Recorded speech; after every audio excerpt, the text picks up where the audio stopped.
Okay there, Walter Block, how about you introduce yourself? Okay, my name is Walter Block, and I'm a professor at Loyola University. You can see the background of my university right there. And I'm a professor of economics, and I am an Austrian economist and a libertarian. And I got my PhD in economics from Columbia in '72, a long while ago. And I've written a lot of books and a lot of articles and a lot of op-eds, and I do a lot of interviews like this. I guess that's my introduction to myself. All right. I suppose we'll start off with some questions. So first off, let's go with, is it contradictory to be a revolutionary anarcho-capitalist? Contradictory to be a revolutionary anarcho-capitalist. Well, I think not only is it not a contradiction, but it's a synonym. I mean, if you're a radical anarcho-capitalist, you have to be a revolutionary in some sense. It doesn't mean you have to pick up a gun or anything, but your ideas are very revolutionary. So I would say the very opposite of a contradiction would be almost a synonym. All right. Okay. So our next question is, how do you believe that the familial structure will take shape in an anarcho-capitalist society? Well, a little bit better than it is now. Unfortunately, I read Charles Murray's book, Losing Ground, and he makes the definitive case that the welfare system has broken up the family. Not just the black family, but the white family too, every family, because it makes a pregnant girl an offer that is usually more generous than can be provided for her and her baby by the father of her child. Slavery did not break up the black family. I mean, it broke it up during slavery, of course, but afterward, the black family in 1890, 1900, 1910 was just about as intact as the white family. Then came the great something of LBJ, Great Society, in 1965, where they boosted welfare, and then they just broke up the black family. Now, it wasn't just blacks, it was black people were more vulnerable to this because they were poorer, but the same thing occurred in Sweden, and the same thing occurred with the white family. Before the Great Society, the parents, children without two parents was very rare. Now, in both cases, the family is falling apart. So I think that if we had laissez-faire capitalism, anarcho-capitalism, the family would be a lot stronger, because one of the first things we do is get rid of the welfare system, which breaks up the family. All right. I hope that satisfies that person's question. So our next question is from a person. They say they've read your paper called Applying the Free Market Philosophy to Healthcare, and they have two questions regarding it. Free markets rely on consumers shopping and choosing which service or product suits their subjective needs/wants the best. How can this same chain of shopping and choosing services last when you leave emergency medical services to the free market? Because you don't shop for emergency services. You just go to which is closest to you, making it an inelastic demand. Well, that's true. That's a very good question. But this pervades other things. There are other emergencies. I mean, if you need food, if you're very hungry, you got to go get food right away. It's true. Medical services are a little different, but most people, most healthcare is not for emergency. People go for regular visits. They have insurance policies, or they would have free market insurance policies under a free market situation. So I don't. There's some sort of noise coming on. Maybe somebody should shut up. I'm not too sure where that's coming from. I can hear it too. Maybe it's some dude or camo stag, or maybe. Anybody who doesn't have their mic muted, I'd ask that you mute you mute your mic. Yeah, everyone should mute your mic unless you're engaged in the discussion. So what I was saying is, yes, there are, it's a very good point, a very good question, a very good objection. But I think that virtually all of medical care is not emergency.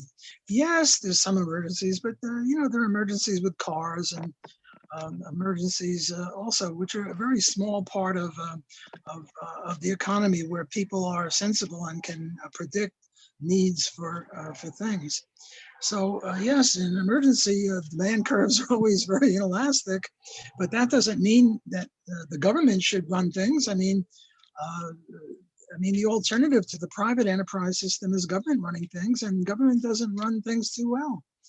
We have much more control over entrepreneurs as consumers than we do have over politicians as voters in the ballot box. I mean, as consumers, we vote every day or every hour. As ballot box people, we vote every 2 or 4 years. So we've got less control over them, and then there's no competition between them. They're very inept. You know, the joke is, I'm from the government, I'm here to help you. They don't help you all that much, whereas private enterprise helps you better. So I acknowledge the power of the question about the inelasticity, but I don't think I want to reject the idea of private healthcare. All right. Another question is, the person says that they've read your essay on how property becomes unowned, and if possible, they'd like you to expand more on your criteria for it. Some specific questions they're asking would be, how does a barrier itself become abandoned? How much labor must be put into something so it becomes someone else's property? And if they have a property that meets the first criteria, has physical barriers, but lacks the second, told someone else that I abandoned it, is it still theirs? Well, this is a very, very difficult question about a property abandonment, and many libertarians are wrestling with this. One way to do it is to register your property with a private court and say, look, if I'm away for 50 years or 500 years, I still want this property, and I'll be paying for the privilege of, registering my property with you, and that way you would be protected. On the other hand, if somebody leaves their property empty for 50 years and somebody else takes it over, the trespasser has a much better claim. So I think the one way to deal with this problem is to register your property and pay a fee to for the registration, which will tend to keep people from walking away without telling anyone from their property. You know, there is such a thing as a continuum problem. What's the continuum problem? Well, one way to illustrate this is we know that if you go to bed with a 5-year-old girl, even if she agrees, we think you're a statutory rapist, because we don't think 5-year-old girls are capable of any such agreement. On the other hand, if you go to bed with a 25-year-old woman and she agrees, whatever other thing you might be guilty of, it's not statutory rape, because we think that women of 25 are perfectly capable of making such decisions. Well, where do you draw the line? Should it be 14, 17, 19, 16? Any point that you pick, somebody could say, well, what about a month older or a month younger? Well, how do you solve that continuum problem? There's no deduction from libertarian principles, which would say, well, it should be 16 years and 7 months or anything like that. Again, what you have to have is some sort of private court making rules, general rules in the area, and most people would abide by that. Well, it's the same thing with abandoning property. If you look, right now, my car is downstairs. I've abandoned it for a few hours. If somebody else comes and picks it up, they're a car thief. I have a house somewhere else, and I go there 2 or 3 times a year. But for most of the time, I'm not there. So I've abandoned it for 3-6 months at a time. Does that mean someone else can take it over? Absolutely not. On the other hand, if I abandon it for 50 years, well, then, probably the person who takes it over after 50 years has got a much better justification for his ownership of it. All right. Another question is, considering that no system is perfect, what issues do you see with anarcho-capitalism? If any exist, how do you mitigate them? The one problem I see with my own philosophy is with animal torture. Somebody is torturing his cat or burning his dog or some other horrible thing. What I would really like to do is put that guy in jail. and maybe do a little worse to him, because I think it's really despicable. But on the other hand, I can't deduce any such thing from libertarian principles, because libertarian principles are intra-human. Now, there is the other complication that sometimes we torture animals in order to come up with a cure for cancer or polio or something like that. And I would go so far. By the way, I'm not a vegan. I'm not a vegetarian. I'm a meat eater. So, I really can't complain too much, because I do eat meat and therefore support the killing of animals. But I draw a sharp distinction between torturing animals for the pure joy of it, which is pretty despicable, and in a laboratory trying to figure out how to cure cancer. And you have to do bad things to animals that we really wouldn't like, and we cringe from it. Well, in any case, that is one weakness that I see in the anarcho-capitalist theory. I would really like to see those guys who do it for the fun of it be dealt with very harshly, and I can't think of a libertarian way to support that. The only thing we can do is a boycott. If we find out about them, we have nothing to do with them, and maybe that'll discourage that sort of a thing. I don't really see any other weaknesses in it. I think the ideal here is 7 billion governments, or 7.5 billion governments, one for each of us. We should each be sovereign, and we should all, obey the non-aggression principle. And I think that would be a recipe for good civilization. All right. The next question is, what is the main error you see with Sean Parr's Departurism? Remind me of what Sean Parr's Departurism is. I know it's got something to do with abortion. I'm neither pro-choice nor pro-life. I'm an evictionist. I say the woman has a right to evict, but not to kill the child. And I know I've written an article criticizing Sean Parr's Departurism, but if the questioner can remind me of what he said or what I said, I'd be much better able to answer the question. But as it stands, I really don't remember exactly what he said or what I wrote. I guess I'm getting senile here. I'm pathetic. I really should know this stuff, but maybe the questioner can help me a little bit.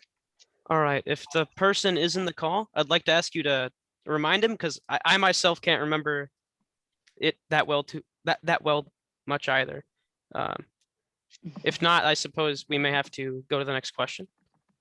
Okay, well, with that person, let me mention this, that if my answers aren't good, or you want more elaboration, email me. And my email address is I hate to interrupt, but the person... Guys, unmute yourselves. That asked the question is just joining now. As I was saying, if I haven't answered your question satisfactorily, follow up, email me. I'm at wblock, WBLOCK, at loyno.edu, LOYNO, Louis, Oliver, Yellow, New Orleans.edu for education. And the person who asked me about the Departurism, I'll certainly reread what I wrote, and I'll send you what I wrote, and maybe we can discuss this one-to-one some other time. All right. So the next question would be, what criticisms do you have of Henry George's theory of land value, and who owns it? Well, Henry George says no one should own land. The government should own land. The government should tax land 100%. And I don't see why land is so special. It's true they're not creating any more of it, although sometimes we get land out of the water and sometimes we lose land to the water. But I guess it would apply to the water as well. There are only 3 ways in which we can deal with land. One is government ownership. The other is non-ownership, and the third is private ownership. And as a libertarian, I don't see why we should have any taxes at all, and certainly not 100% tax on land. I'm gonna have to mute this person. I'm sorry. So I take the Rothbardian view of this, who very much criticized Henry George. Now, by the way, Henry George was really good on pretty much everything, but Murray Rothbard had this rule that you're the worst on what you specialize in. Like Milton Friedman was really free enterprise on many, many things, but what did he spend his time on? money and education, and there he was horrible. Well, Henry George was very similar.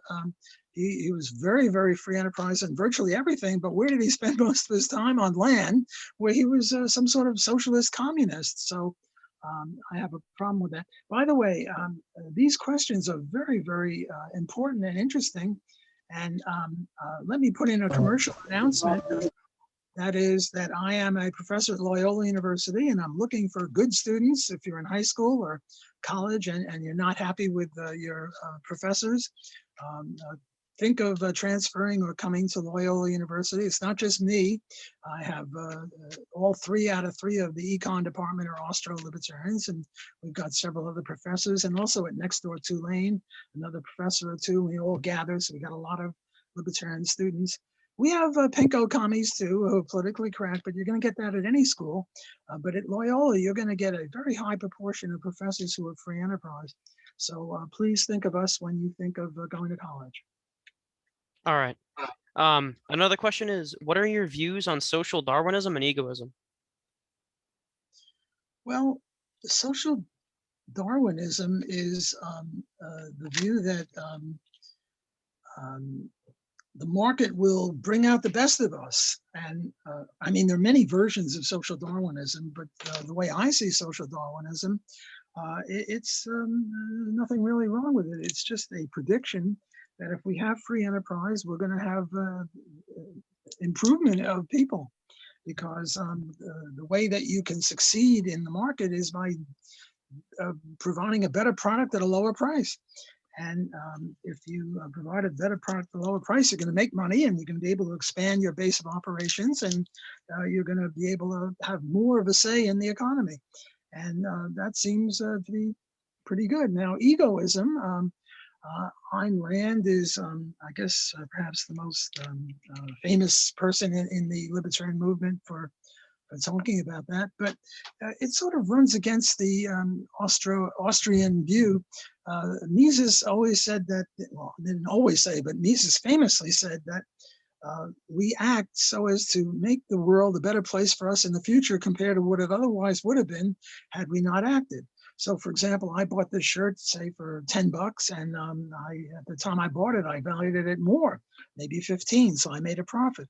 The guy who sold me the shirt valued it maybe at $2, and he made a profit of $8.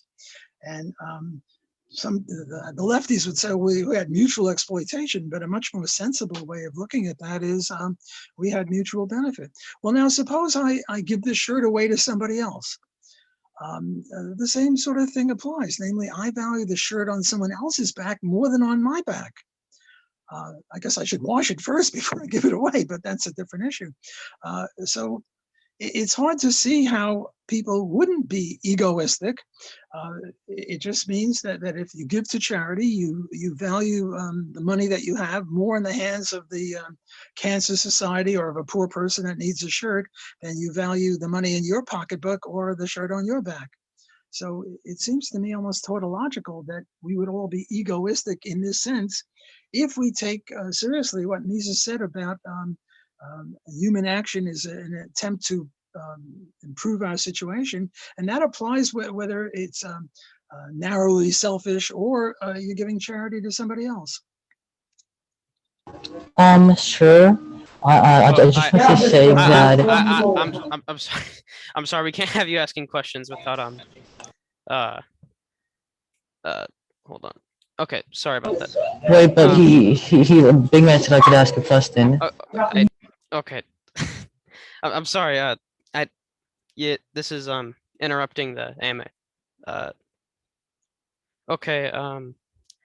How would you convince someone who's a pro-regulation environmentalist to be an anarcho-capitalist? Well, I would try 2 tacks, and if one didn't work, maybe the other would, or maybe both put together. One is utilitarianism, and the other is deontology or rights. People have a right to do whatever they damn well please, as long as they don't interfere with the person or property rights of other people. So the libertarianism would better protect the environment than anything else. Now, some people say, well, what about pollution? Well, pollution is just a trespass. I mean, if I take my eggshells and orange peels and coffee grounds and other garbage and dump it on your front lawn, we know what would happen to me.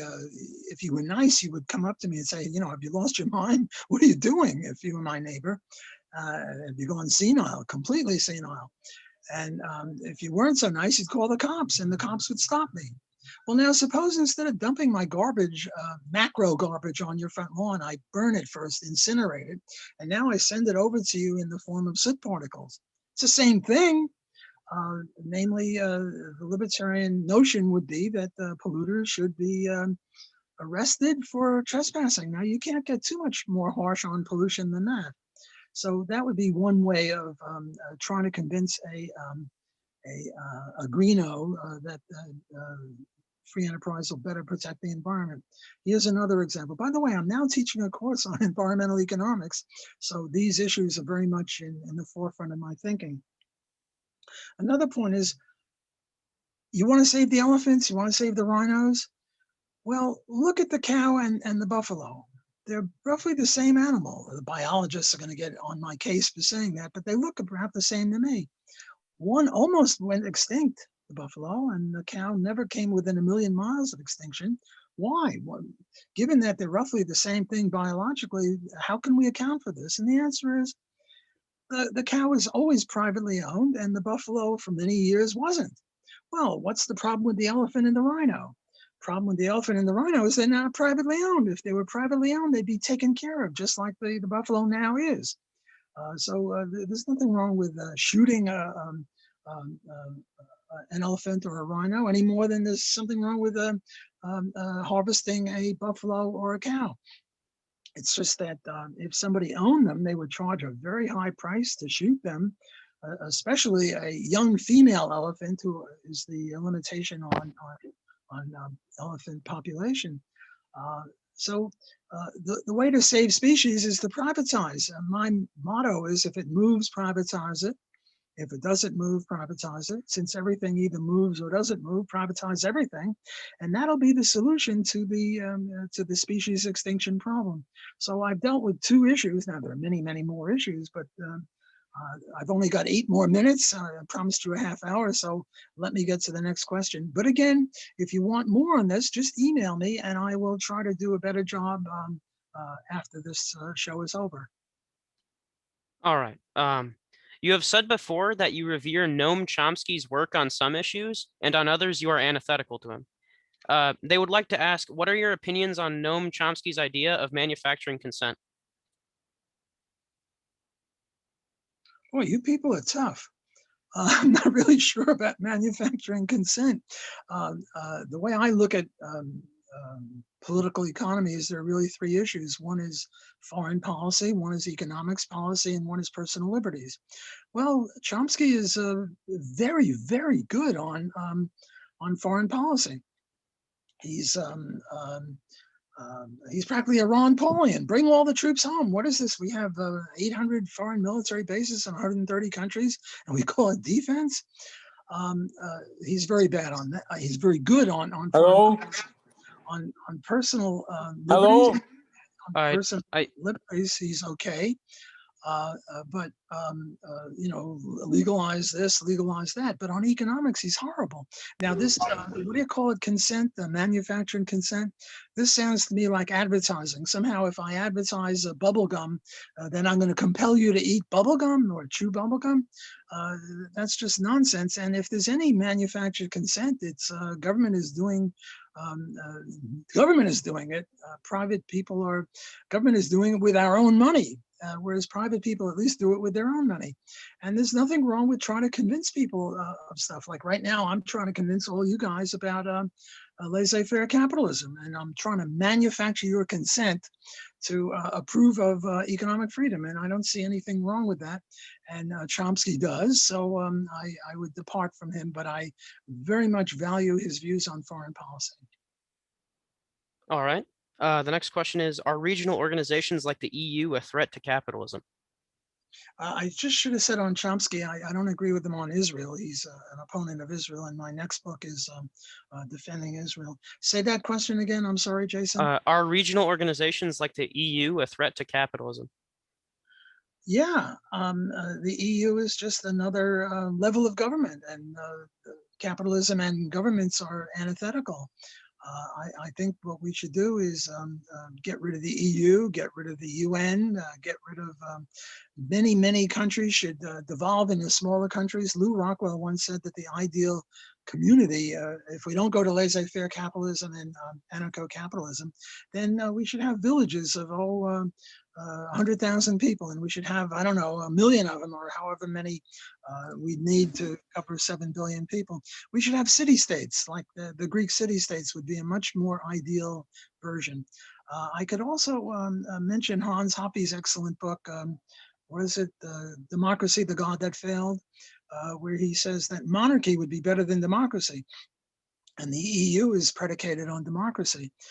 Not that Hans favored monarchy, but he favored it vis-a-vis democracy for various very good reasons.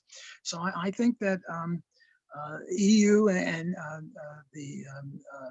all these World Bank and all these other. Hello, my name is Jeremy Zelaya. I like cock. I'm sorry, Professor Block. That's okay. I'm gonna have to remove a couple people. Okay. So I'm against these international organizations that just add one more level of government. All right. Okay, so I'm gonna need a second. Do you believe that? Okay. If the U.S. were to begin the pursuit of becoming an anarcho-capitalist society today, what do you think the first steps would be?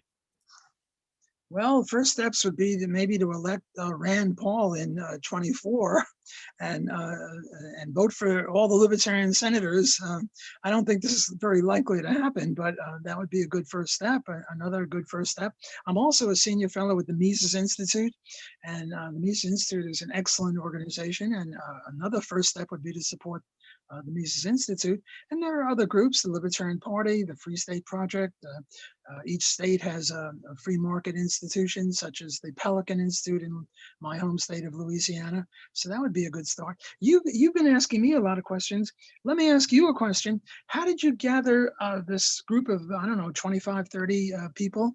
None of whom I can see, but how did you get this group together? What is this, an organization, or how did you get the gang together here?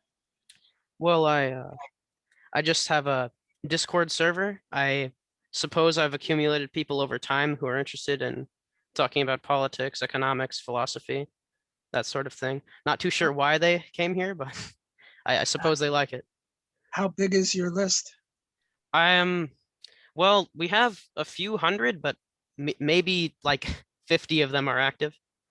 Okay, well, it looks, based on my screen, I don't know how many there are in it. It looks like about 25 people. Okay, another question. Can I speak?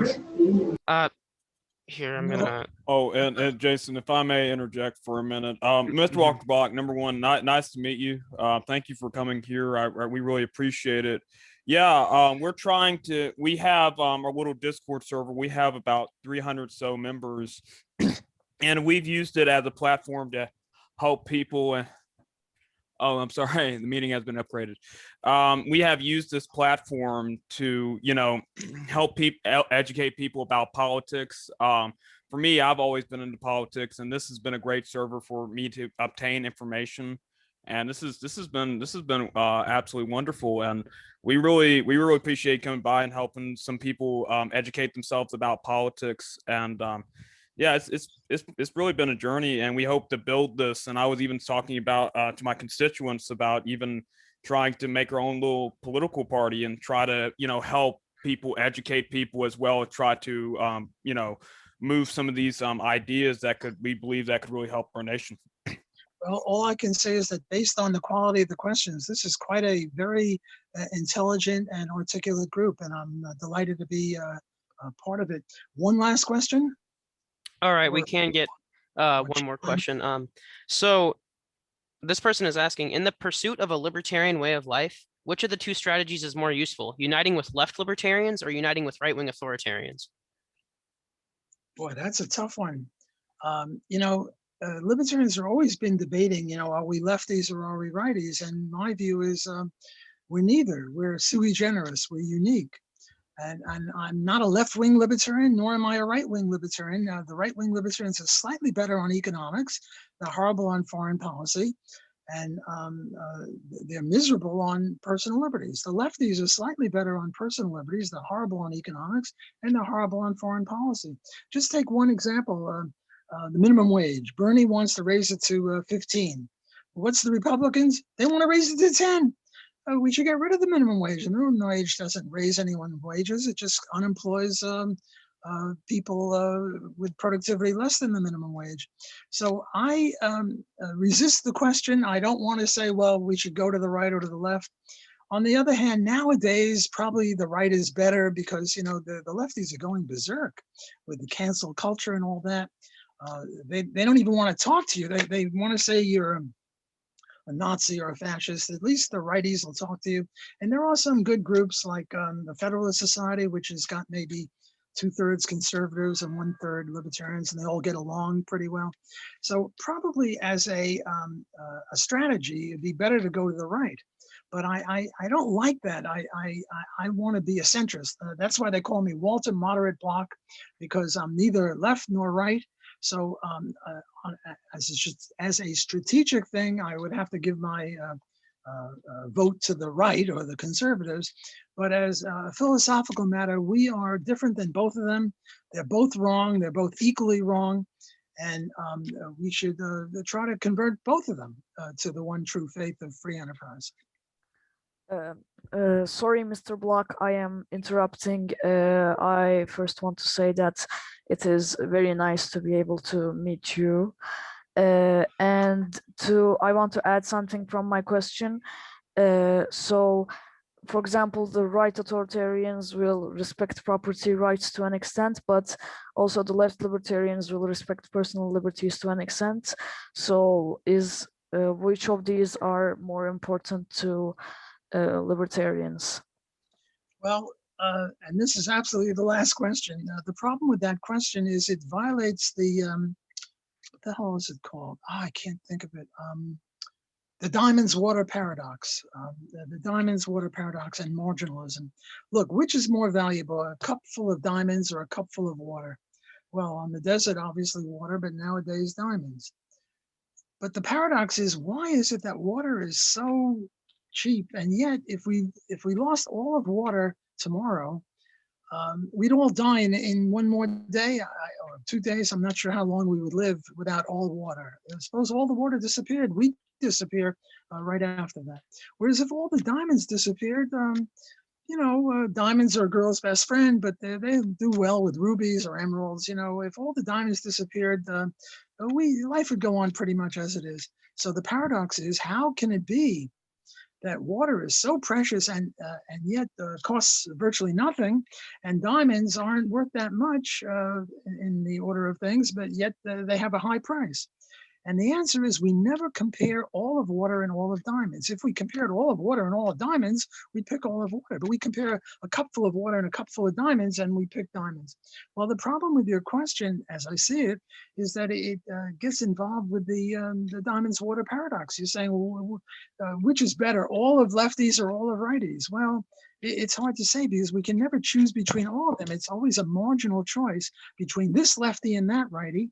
And you really can't say which is the best way to go. As I said, as a strategic thing, I'd veer to the right nowadays, although during the Vietnam War, I was veering to the left. Again, I got to get off, but I thank you for including me in your deliberations. And based on the quality of the questions and the objections, I would be delighted to do this again in a month or two. But thanks for having me, and think of coming to Loyola University. We thank you. We thank you for Really having. appreciate it. Thank you for being here. Thank you for being here. Yes. Thank you My so much. pleasure. Everyone.